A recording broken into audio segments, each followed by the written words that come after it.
We are in Judges, chapter 14, and we are on verse. He took this in, he ate it, he went to his, yeah. So we're at verse 10.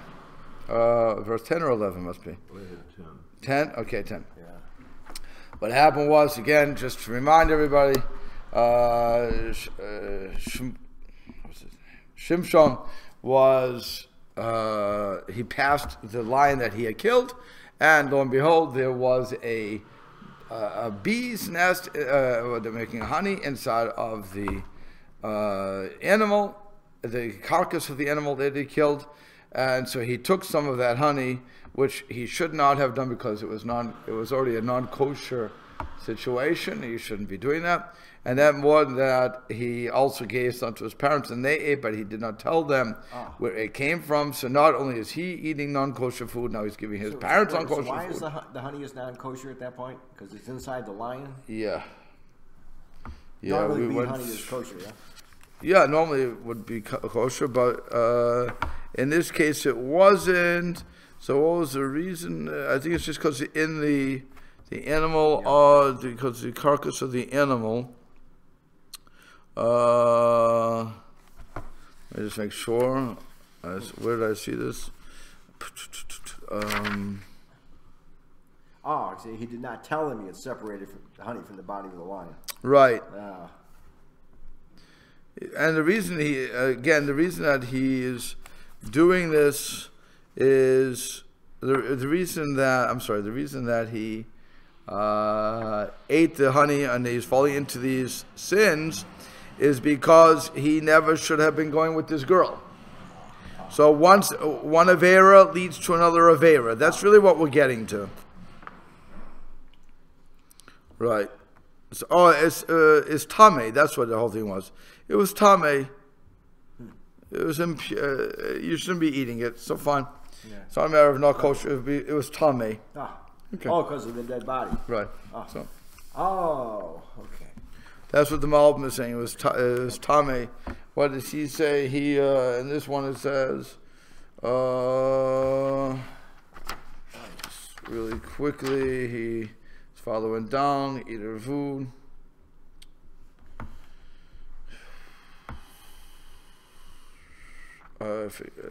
Finding everything at one time is very hard.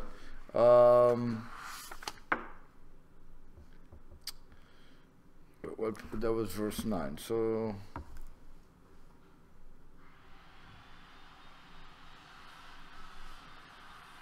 yeah, so he's also, I think he's also saying that it was a matter of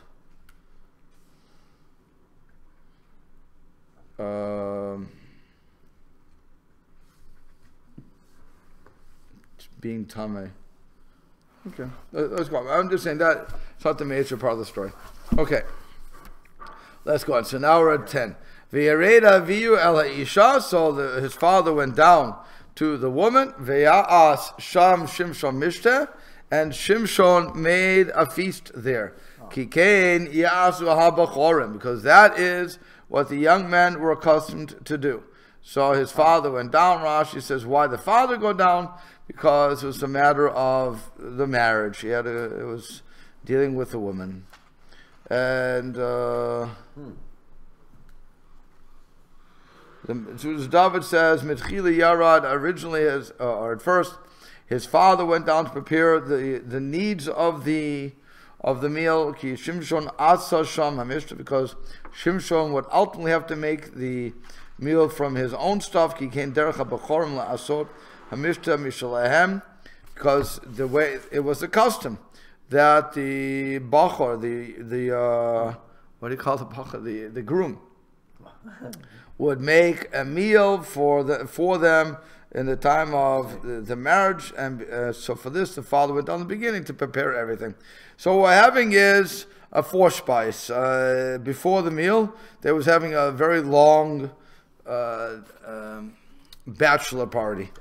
Okay, that's what is going on. So we're gonna, the Malbim will explain.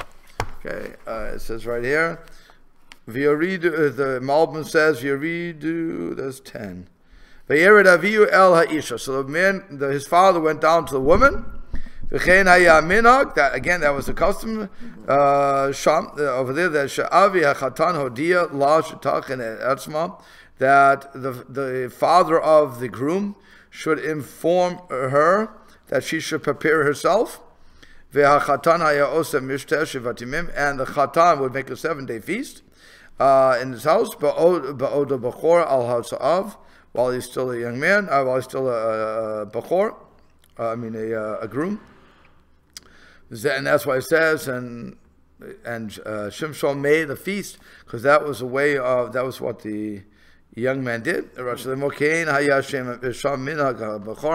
That again was a custom for the young men. And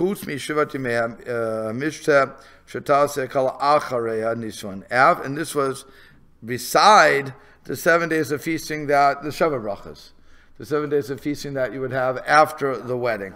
So he's feeding people for a 14-day period.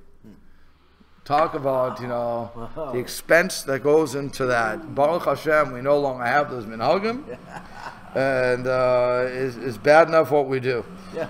But bad enough. It costs a lot of money for what we do. Yeah, although our weddings probably cost equal to that thing. Yeah. I mean, a wedding today, what, the cheapest is 10 grand? Yeah, you're going to feed a couple hundred people, yeah. Yeah, that's why I told my kids, I'll have a pool party for them. We'll put up a nice tent, we'll have a pool party, and we'll put a mechitza in the pool, leave me alone. But it's, Hope they marry somebody wealthy. My daughter, my youngest, is going to marry an infinitier. What? An infinitier. They have so much money, they don't know what to do with it. Can't even count it. Can't even count it, because she wants a lot of stuff. And I said, you better marry somebody with a heck of a lot of money. So she decided on an infinitier. There you go. Write it down in the get. No, the get's a divorce. Oh, The ketubah. the ketubah. Ketubah. And frame it. Right. Yeah. Oh, you don't have to frame it. Big You don't frame that. What you do is you get that ketubah, you put it into a safety deposit box, because when the guy wants to sell something, you say, no, you signed the contract. Okay. Leave some room at the ends for additions. Right. So it says the husband will provide for the wife, so you just got to pencil in a little, like extra zeros in there. No, all it says is she has to get a new dress, and so on and so forth. So you just work it in. Just work it in, no problem. You think you've seen inflation? You haven't seen anything yet. That's right. Anyway, that's what is going on. So we have verse 11. Vahi kirotamoto. So it was when they saw him. What happened? Right, when they saw him. Yeah, so then Vayichu shloshim mere'eim v'yu ito, and they took 30 companions, and they were with him. Any questions there? Let me go back to that. I want you.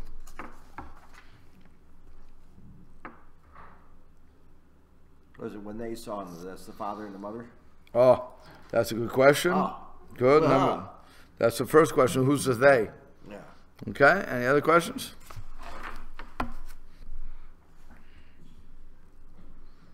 According to the Malbim, just to answer your question, it's not the Malbim, sorry.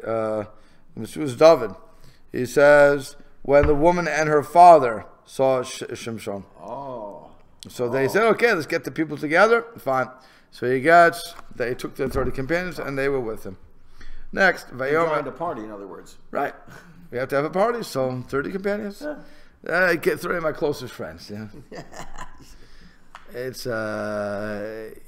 once you're feeding people, we have if you charge people, you get much less. But when it's an open ticket, You suddenly have a lot of friends. you have a lot of friends. Open bar. Yeah, that's an interesting open bar. Yeah. Not to get too far afield on this, but it's normally Jewish events, like a wedding or a bar mitzvah, it was always open bar. And so the bartenders hated us though, because for the most part, we didn't drink. I'm going, and it's this, that's still to this very day. For the most part, we don't drink. So you're not really going to get rich off those things.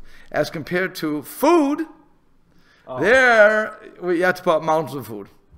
It's just heaps of food. We say the bartender is is a different contractor. Is coming in just with the drinks. He gets tips. Oh, for the tips. He gets tips. You have a little glass out there. Right. So, but he doesn't get much. When would when I was in the catering industry, so they told me that they rather have for the bartender, they rather have, and it's them talking, it was not me, the Irish guys. Irish guys, because the Irish guys love to drink. But what they don't do is they don't eat. So the bartender gets rich, but the other guys don't. So an Italian guy was telling me this. He was one of the cooks. He was saying, you need the Jews and the Italians, and they have the food.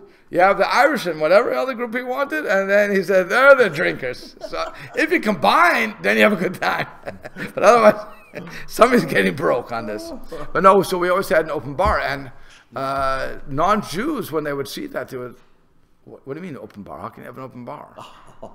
It's everybody's take it, and the answer is no. Nobody really takes it. I mean, you have some who will take a beer and so on and so forth, but for the most part, we're not heavy drinkers, and that's why you could do that. So it's not. But food, forget it. Food, you have. I can get more. Give me more. Give me more. Give me more. Keep going. Keep going. Keep going. And you eat. Yeah. So it's crazy how much people can eat. Weddings we went to in Brooklyn this year, I just. The smorgasbord itself. You got more you can bring out? Yeah, they just get rid. The smorgasbord itself is ridiculous. Right. But that's what I'm saying. That's all that food that goes into it, and people keep eating and eating and eating. It's an amazing thing. I used to do that. I finally learned not to. Oh, there you go. There you go. And you lost 10 pounds just like that. Really? Seriously? Okay. But that is interesting. So here they are just eating. And it's not drinking, it's eating. But Shimshon. So Shimshon said to them, I'm going to tell you a riddle. Now, again, please let me tell you a riddle, or I will now tell you a riddle. It makes more sense to I will now tell you a riddle, but he's what's this? JP? No. JP. Judaica Press. Judaica Press has decided that's a question. Let me ask you a riddle. So they decided that now in this context is please. Okay, but again, it could be now. Doesn't either way. Let me ask. It'd be like please. In other words, right. So im hagid tagidu otali shivat yemei mishta mitzatem. So if you can tell, you plural, hagid tagidu. If you could surely tell it to me, or if you can solve me. If you can solve my answer, Shivat Yemei Mishta during the 7 days of feasting, Umetzatem, and you guess it, V'natati lechem shloshim sadinim, I will give you 30 sheets, 30 linen sheets, he says, Ushloshim chalifot begadim, and I will give you 30 suits of clothing. So I have a nice riddle for you, and I'm willing to spend money on you if you can solve it. Now, let's understand something. Yeah. He says to them, let's go to Malvin for a second. He says, he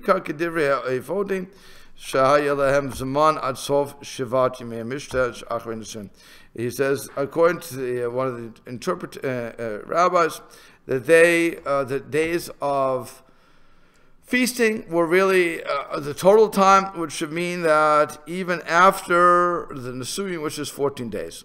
So during the 7 days of feasting, they could investigate the case. And during the last 7 days, that were just called the 7 days of feasting, in other words, the Sheva Brachot. So they were Zman Lahagid. That was the time that they would have to reveal the answer. And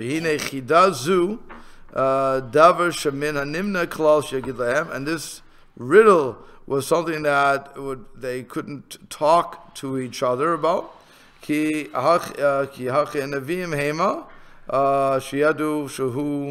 hara kafir ariyot, because they were prophets who could have told him that he killed the lion.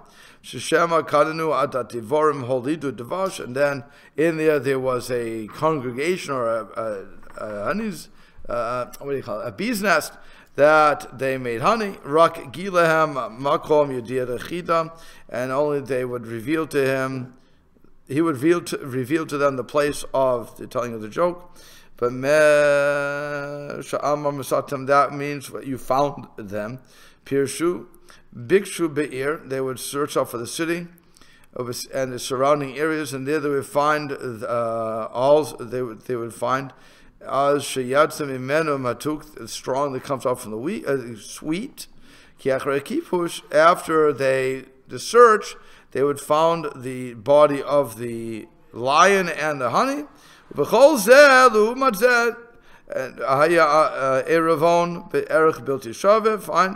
that it would be 30 men to each one of these, and so he would have to buy suits. And if they could not tell him, they would only owe him one suit. And decide that if they do tell him, see, he's obligated by himself 30. In other words, either I owe you money or you owe me money. I'm willing to pay all of you, or you have to pay me one. I'll get 30 suits from you. It's going to cost him money either way. So wait, there was 30. So when he says, I will give you 30 sheets and 30... You know, for each one of you, a parting gift. Each one gets what? That's the 30. Right. And then, and Rosh Lemov, Otam Biach, I'll give it to all to you together, and that's fine. So now again, what happens is, if he wins, they have to give him. Yeah. If they win, he has to give them. Okay, so it's not going to give you a riddle, and you don't have to. If you don't solve it, no big deal. You walk away. Okay. So it's going to cost them money if they lose. So what happens? He says to them, they can just refuse it up there. They don't have to take the offer. Well, yeah, they could, but they're not going to. Money. You know, if you tell me, I'll give you. Oh, so you got 30 different people that get together and try to solve it. Well, again, they shouldn't solve it together, but he's saying that you shouldn't solve it together. It's individually. Individual, but yeah, right. So you can't ask people. You have to. I'll give you a riddle. Okay. Fine. I mean, who says they're going to play right? They're not going to play right either. But that's clear. But the point is that he's setting this up. Remember why he's setting it up. He wants to kill them. Oh. Remember, he wants to start the fights. But if he's going to do it because... Wait, why is he... Because he now knows it's time to start waging the war of God. Oh. But again, he doesn't want it. If he just starts to wage a war, then... Since the Philistines are in charge, they're just going to start wiping out the Jews. So we're still not. So he has to set up this scenario. He has to plot and figure out different ways where he can start killing people without knowing anything. It hasn't told us yet in here why he was so enchanted with this girl. We haven't come to that apparently yet. No, he liked her. And that's it. But he's got to make war against her people. Right, he's using her as a pawn. I like the girl. We talked. She's actually intelligent. You know, it's a good shidduch. Fine. And now and she converted for me. She's going to convert for me. Yeah. Don't forget, she had to convert for me. Yeah. Now she converted. Great. Okay. And now I'm making this big party for her. So everything's going well. So he's seeing this as an opportunity to start that. Yeah. It's all just setting it up.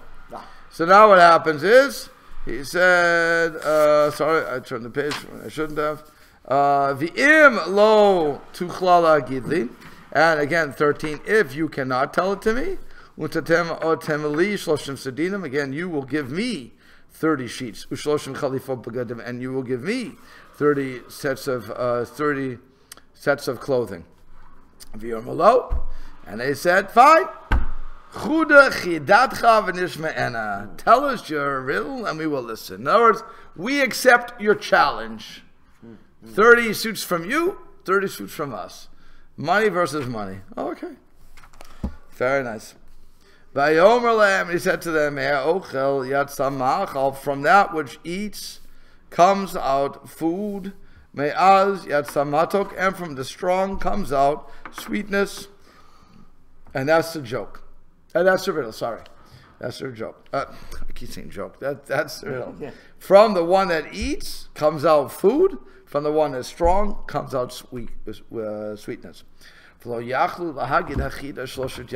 And they could not answer the riddle for 3 days. All right. Okay, so they're having a problem. How do you understand that riddle? If my daughter would tell me that's a riddle, I also would not get it. But okay, it sounds like we're missing something from the riddle. Yeah. But and then the Malbim says,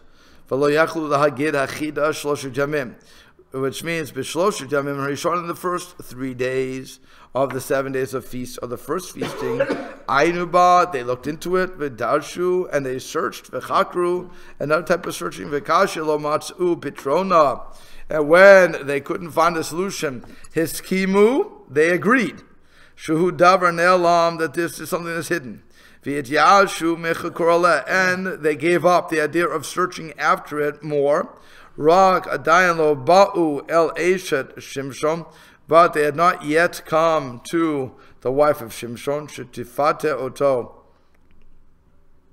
that she should convince him to tell her, ki adayan lo hayze isha eshet Shimshon ad yom shvi, because she wouldn't be his wife until the 7th day. Okay? So they're not going to go to her and say, convince your hubby, because he's not your hubby yet. Okay. And she would not be able to ask him to reveal the answer to her. I'm not married to you. Leave me alone. I'm not going to tell you anything. Fine. Secrets in marriage, not a very good combination. Nonetheless, so what happens? So we're on verse 15. Vayhi bayom hashvi'i. It was now on the 7th day. Vayomru le'eshet Shimshon. And they, the people who don't want to lose the suits, they said to the wife of Shimshon, now she's married. No, this is after the Shabbat Brachas are No, this is after. It's on the 7th day. Yeah. But they were already married, and this is just 7 days later, after they're trying to solve the riddle. This is. Rashi says this is Shabbos. So he says, Lo Shabbat, Lo Shavi in the Mishnah, it was on the 7th day, namely it was Shabbat, not the 7th day of the meal. It was the 4th day of the days of feasting. Oh. That's what Rashi wants. That's what Rashi explaining. The Malbim says it was on the 7th day. It was on the 7th day from when he told the riddle. Because that would be the end of the bachelor party. V'hu yom nesuyin, and that would be the day of the wedding. It says his wife already. Because today was the day of his wedding. He just got married. And now it's the beginning of the Sheva Brachas. Okay. Sha'az hayta eshet Shimshon, and that was, now she's a wife of Shimshon. V'tuchel lidrosh also dotav, and now she can ask him about his secrets. Can you imagine? You're setting up the poor lady, just got married, she went through a conversion ceremony, she did all these things, and now they're going to bother her to say, okay, lady, you're still part of us. Let's understand something. You grew up. To her you grew up. You're one of us. You're a Philistine like the rest of us. So what? You changed your religion. You changed your underwear. Very nice. But we all know you're still one of us. You didn't change anything. You did it for the money. You did it for the power. Who cares what you did it for? You don't love the guy, but you love us. Okay. So they say, Pati el et ishech. Seduced your husband. I mean, that's probably the best way to say that. Persuade your husband. V'yagid lanu et achida, and he will tell us the riddle. Pen nisraf ot tach, and if you don't do this, we're going to burn you. V'yad beit avich ba'esh, and your father's house with fire. Hal yarshenu v'karatem lanu halo, and he says, have you called us here to impoverish us, to make us poor? Okay, that's why you called us here. Now, you, lady, and your father saw Shimshon coming. Shimshon, we weren't invited before. We didn't receive the invitation before. Suddenly, you would give us an invitation. And what happens? He'd give us a joke, a riddle. We all agreed to the riddle. So, what do you call us? To make us poor? That's why you called us to, you understand? You gave us an invitation. Yeah. If I get an invitation, I don't expect to have a challenge thrown at me of a riddle I can't get. So I'm going to blame you. It's all the Jews' fault. But they didn't have to accept it, though. The challenge. You're right. They did, but again, that's my point. That's my point. It's all the Jews' fault. You did it you took it upon yourself to accept it. And then when you can't do it, you don't, nobody, I mean, how many times do I have to give this speech? Nobody takes responsibility for their actions. So I'm going to blame it on you. So I'm blaming, and since she's Jewish, no, she converted. So it's your fault. So you called us here. Did you call us to make us poor? That's what they're asking. Even though they didn't have to accept Correct, it. correct. Now that it happened, it would be no better than if my financial advisor would say to me, Fred, I have this great, and sincerely would tell me, I have this great investment for you.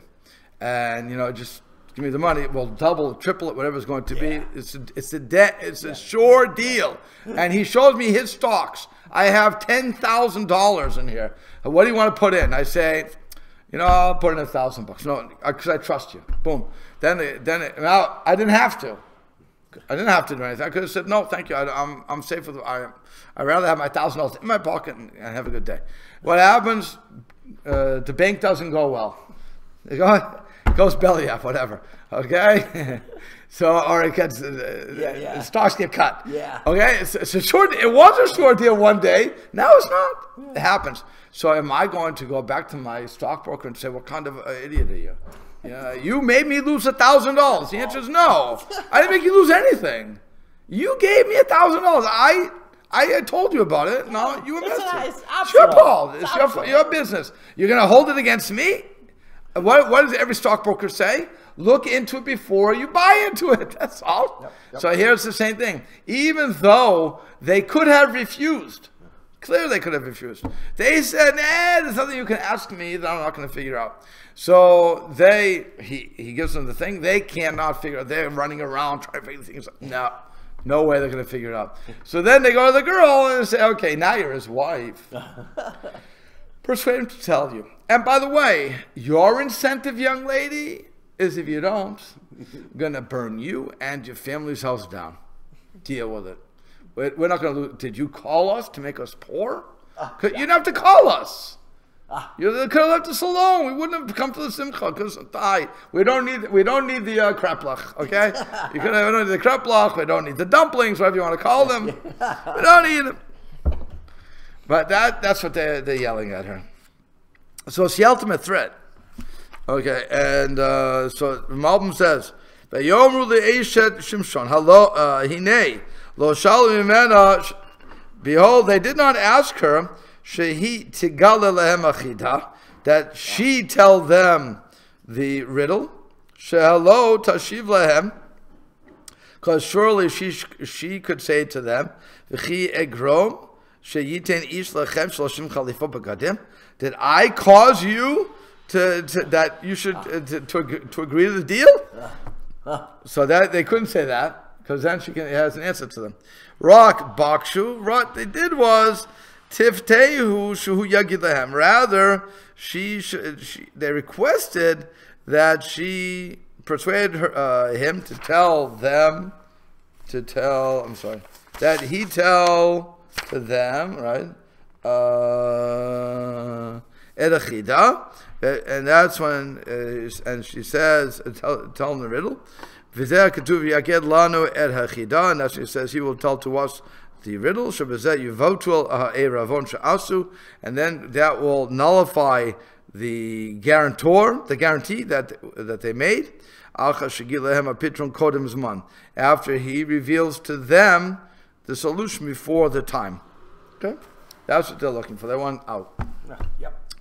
V'tev Eshat Shimshon. But so now the woman goes to him, his wife. V'tev Eshat Shimshon alav.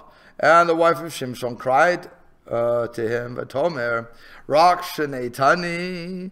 She said to him, you really hate me, V'lo avtani, and you don't love me. That's it. Achida chadatal livnei ami. You told a joke. You told a riddle, to the children of the people of my nation. V'li lo higata. And to me you did not tell. V'yormala. And he said to her, Hinei lavi li'imi lo higati v'lach agid. He gave to her the answer that every husband wants to give to his wife. Hey, honey, I didn't even tell my parents. I should tell you. Okay? I didn't tell. I should tell you. She's talking about that he didn't tell her the answer. Is that what? Yeah. So she's trying to goad him into it and said, you don't love me. You hate me. You told me the riddle, but you didn't tell me the answer. So his response is, honey, I didn't tell my parents the answer. If I didn't tell my parents who I have much more to than you, so why would I tell you? Okay, that's, by the way, that's not a good thing to tell your wife. Certainly not a good way to start the marriage off. Okay, but nonetheless. So the Malbim explains, V'tev. Okay, we'll have to stop with this one anyway. So Ulam, but after, okay, this was Malbim saying, and she cried, Ulam Achre Shahaya Sibimei Hashem. But since it was after the reason from Hashem L'shloch Misitma Ben Shimshon Ben Pelishtim to send this hatred or animosity between Shimshon and the Pelishtim, Lo Asakain. She did not do this. Bachta Allah, she gidla the she only cried to him about the riddle. Vihine Amran, she said to him, you only hate me, you don't love me. Ki shachre hava yeshuva sinam. Because after you're talking about love, there's only hatred, like the love of Amnon for Tamar, and after Amnon got his way with Tamar, he hated her. Of Tani Kala, but you never even hated me you never even loved me to begin with. That's her claim. You never loved me. At least with Amnon and Tamar, which, by the way, she doesn't exist. They don't exist in the timeline yet. Let's understand. Amnon and Tamar are later on, but the Malbim is using that sort of love. Okay. In other words, lust. It's lust. Amnon lusted after his sister Tamar. Once he had relations with his sister Tamar, then he hated her. He sent her away. Okay, so she's saying, you never loved me. In other words, some guys at least lust their wife. You didn't even have that for me. You just hated me from the beginning. Why? And what's her reason? Because you told a riddle. This was before getting married. And you never told me. And he said, this is not because of hatred, honey, because I didn't even tell my parents. Why would I tell you? Okay, that's his defense. He's not even arguing with her at this point. He doesn't want the information to leak out at all. That's all. He doesn't want the information to leak. Yeah. So he said, I didn't tell them. I didn't tell you. And we'll have to stop there. Okay.